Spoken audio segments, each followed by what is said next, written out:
हा बघ मिळाला. रितेश देशमुखनी योजना आखलेली आहे, कारण विचार करून मगच तो रईस लष्करीला त्यांनी सलग तिसरी ओव्हर दिलेली आहे. पहिल्या 2 ओव्हरमध्ये राजू फक्त 5 रन रईस लष्करीने दिलेले आहे. कॅप्टनला जे हवं असतं की तू मला फील्ड काय पाहिजे ते सांग, फक्त त्या बाजूला बॉलिंग कर, ते रईस लष्करी यांनी नक्कीच केलंय. नक्कीच सुनंदन हा बघ लाईन अँड लेंथ चांगली.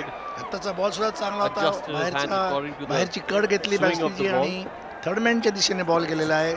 चांगली फिल्डिंग केलेली आहे आणि फक्त एकच धाव मुंबई हिरोजला मिळालेली आहे. मोठे फटके मारायची घाई अजून तरी मुंबई हिरोजचे बॅट्समॅन करताना दिसत नाहीये. त्याचं कारण बॉल स्टंप मध्ये पडतात. मगाशी आपण पाहिलं सुपर शॉट, परंतु रन मिळणार नाहीये कारण चांगली फिल्डिंग केलेली आहे. रईस लष्करिया आणि समोर अंकुश चौधरी चांगली बॉलिंग टाकतात. आणि महत्त्वाची गोष्ट ही असते की एका बाजूनी चांगली बॉलिंग टाकून उपयोग होत नाही, दोन्ही बाजूनी चांगली जर का बॉलिंग पडली तरच दडपण हे येतं. नक्कीच, आणि त्याबरोबर त्याला फिल्डिंगची चांगली साथ मिळते. परत एक चोटी धाव पण पोचलेला आहे. कदाचित डायरेक्ट लागला असता तर शक्यता होती, पण थोडक्यात हुकलेला आहे. संजय नार्वेकरची चांगली फिल्डिंग आहे. सगळे त्वेषाने खेळत आहेत. बॅट्समन पण तसेच त्वेषाने बॅटिंग करतायत. खरंच हा सामना मला वाटतं जास्तीत जास्त रोमांचकारी होणार आहे असं दिसतंय. कॉम्पिटिटिव्ह स्कोर उभारण्यात वीर मराठीच्या तळातल्या बॅट्समॅनला यश आलं, त्यामुळे खेळाचा रंग बदललेला आहे. सुरुवातीला वाटत होतं की मुंबई हिरोज हे दडपण वाढवणार आहेत, सामना त्यांच्या हातात आहे. जबरदस्त बॉल आणि रईस लष्करी याला विकेट मिळालेली आहे. दुसरी विकेट गेलेली आहे मुंबई हिरोजची, अत्यंत महत्वाची विकेट. राजा आऊट झालेला आहे. स्कोर आहे 2-22. Another important wicket, 22 for 2.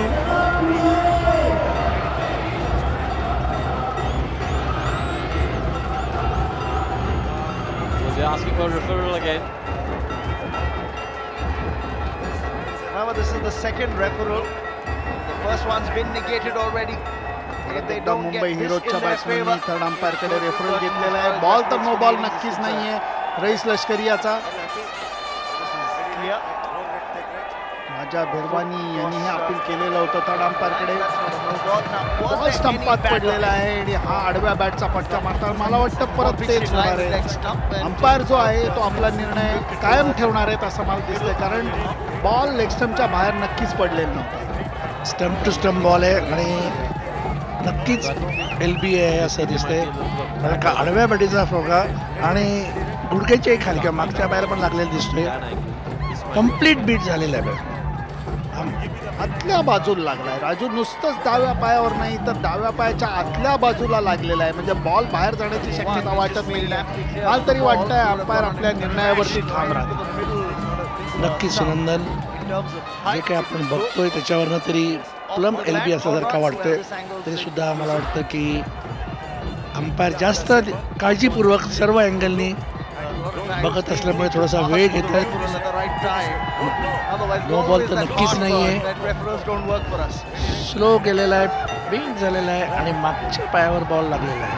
Umpire परत एकदा खात्री करून घेत आहेत की बॉलचा टप्पा त्यांना कळलेला आहे.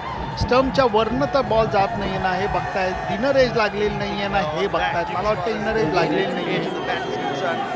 राजा यांनी आपली लेग स्टंपच्या बाहेर बॉल पडला या विचाराने केलेला असावं.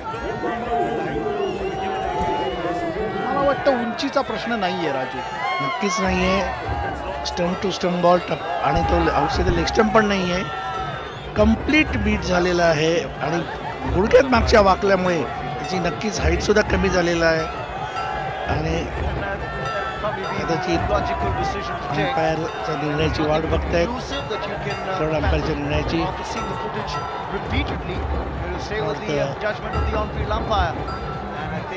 अंपायरने आऊट दिलेलं. मी म्हणलं होतं हा निर्णय अंपायर कायम ठेवणार आहे आणि दुसरी विकेट गेलेली आहे मुंबई हिरोजची 2-22. आदल्या बॉलवरती त्यांनी राजाला LBW केलं होतं. हवेत स्विंग झालेला बॉल, पण तो फुलटॉस करून मुंबई हिरोजच्या बॅट्समॅनने मारलेला आहे, प्रयत्न खूप केला आहे, परंतु ही बाउंड्री गेलेली आहे. 5 ओव्हरनंतर स्कोर आहे 2-26.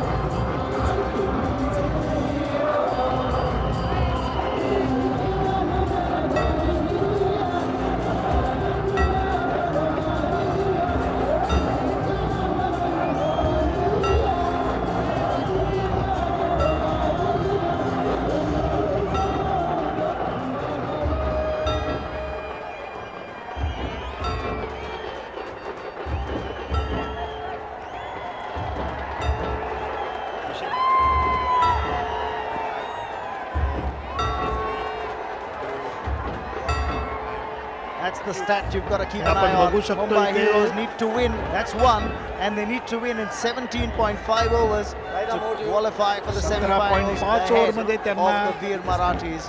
या रन्स करायला लागणार आहेत, म्हणजे समोरचं जे लक्ष आहे, समोरचं जे ध्येय आहे ते अजून किंचित खडतर झालेलं आहे. 13 बॉल कमी त्यांना जणू काही डोळ्यासमोर दिसत आहेत त्या धावा करण्यासाठी. 147 रन्स करण्याचं आव्हान आहे मुंबई हिरोज समोर, परंतु अप्रतिम सुरुवात ही वीर मराठीने केलेली, नक्कीच केलेली आहे. अशी कप्तान कुठे संघाच्या कॅप्टनला पाहिजे तशी सुरुवात केलेली आहे. नितेश बॅटिंग आलेले, ओव्हर पिच बॉल स्क्वेअर लेगच्या दिशेने बॉल केलेला आहे, फिल्डिंग चांगली केलेली आहे आणि थ्रोही चांगला स्टंपच्या दिशेने केलेला आहे. फक्त एकच धाव बॅट्समॅनला मिळाली. रितेशच्या जिगरला सलाम करावा असं वाटतो. त्याच्या पायाला दुखापत झाली आणि एका फास्ट बॉलर करता, मध्यम गती गोलंदाजा करता पायाला झालेली दुखापत ही त्रासदायक ठरू शकते. बॉलिंग करताना त्याच्या वेदना होऊ शकतात, परंतु वीर मराठीचा कॅप्टन हा वीरासारखा लढतोय, प्रयत्न करायला मागं पडत नाहीये आणि ही टीम करता प्रेरणेची गोष्ट आहे. बॉलिंग ॲक्शन ही रितेशची किंचित वेगळी आहे. रॉंग फूट टाकतो की काय 1 सेकंद असं वाटतं, परंतु त्याच्या शेवटचा जो तो झटका मारतो त्याच्यामुळे बॉल पडल्यानंतर सपकन अंपायर बॅट्समनच्या अंगावरती येतो आणि त्यामुळे मोठे फटके मारणं त्याला अवघड जातं. फक्त एक गोष्ट आहे, कोणत्याही परिस्थितीत त्यांनी जागा देता कामा नये. बॅट्समनला शॉट मारण्याकरता दडपण जे आहे ते आत्ताच्या क्षणी तरी मुंबई हिरोजवर. लाईन आणि लेन त्याच्या दोन्ही बॉलला चांगली होती. स्टंप टू स्टंप बॉलिंग करतोय रितेश, परत एकदा बॉलिंग टाकायला लागलंय. ओव्हर पिच बॉल आणि जस्ट फिल्डरच्या डोक्यावरनं बम चिका बम मुवमेंटचा 4 रन्स गेलेले आहेत. बम चिका वावा शॉट आहे हा, चांगला शॉट होता. बॉल पुढ्यात पडलेला होता, ज्याचा फायदा घेऊन सनीने हा बॉल मिडॉनच्या डोक्यावरनं मारलेला आहे. चांगला शॉट म्हणता येईल. चान्स नव्हता मिडॉनच्या फिल्डरला, सहज क्लिअर केलेला होता त्यांनी तो. बम चिका वावा शॉट हा म्हणता येईल, बम चिका वावा मुवमेंट ही म्हणता येईल.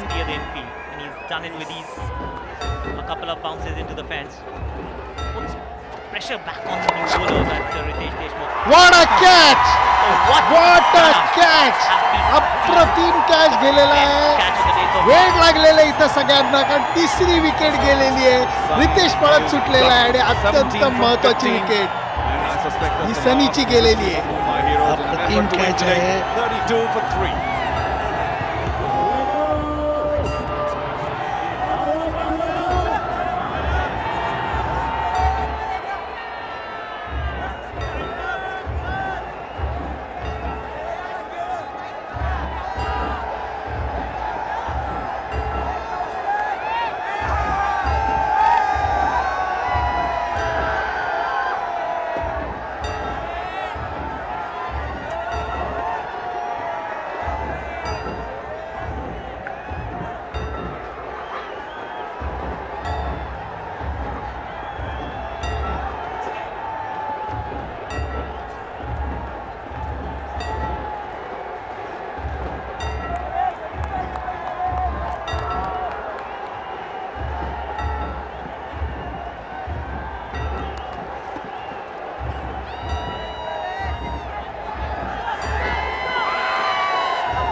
आफ्ताब शिवदासानी हा बॅटिंगला आलेला आहे, कारण सनीची विकेट गेलेली आहे.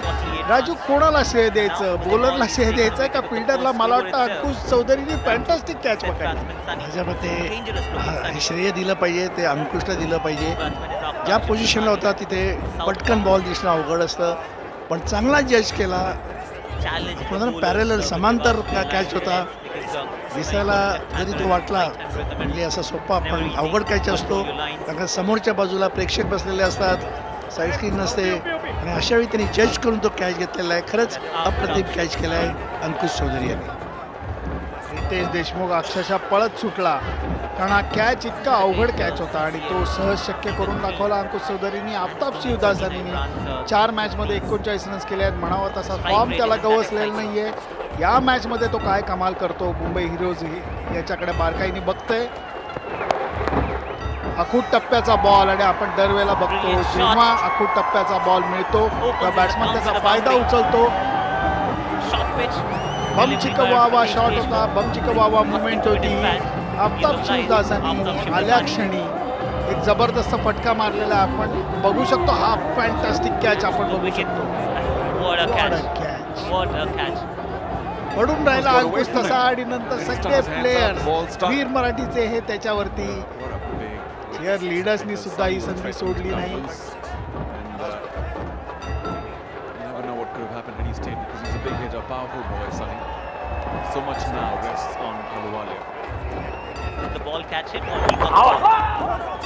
सहा ओव्हरचा खेळ पूर्ण झालेला आहे. फील्ड रेस्ट्रिक्शनचा खेळ पूर्ण झाला आहे. मुंबई हिरोजचा स्कोर आहे 3/36.